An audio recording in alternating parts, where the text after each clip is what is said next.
that can reflect very poorly on the entire community. And especially if that does not reflect the standards that you want to be showing, that is problematic. So there are certain rules of conduct within the courtroom, and there are reasons for those rules, and we take those rules very seriously.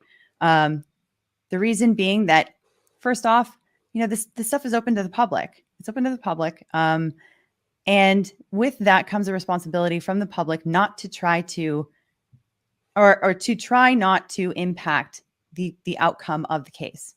And so with that, there are rules of conduct, like I said.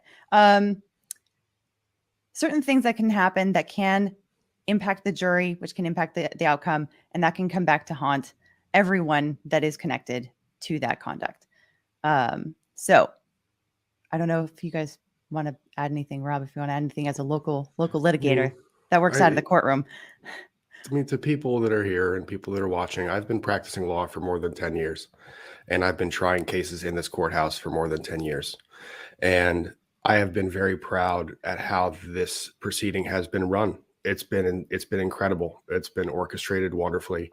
And it was a big risk for the judge to allow media access in a case of this profile into the courtroom. And she did that on certain conditions. I mean, she issued an order that's available on the website that says spectators are to maintain proper decorum. They're not to give reaction. They're not to say anything. I mean, she basically has a rule in place that if you pull your cell phone out in that courtroom, you're getting booted. I almost said yeeted, and that made me uncomfortable for a second. Checks out. Yeah. So it was a big risk for the judge to do that. And with that risk comes a great reward. And that reward is that we get this opportunity. Me, a 10-year practitioner, gets this opportunity to explain what would otherwise be a remarkably complicated issue and complicated legal proceedings in a way that you guys can digest it.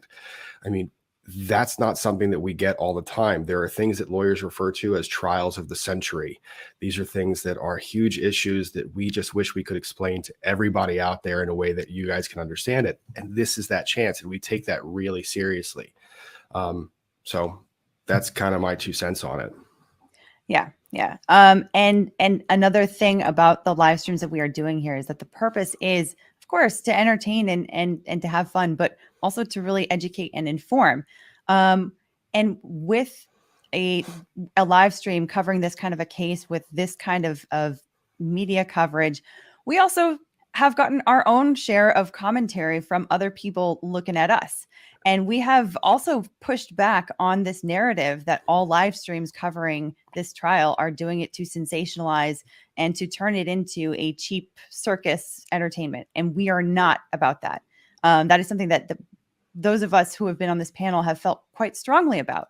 Although we do have fun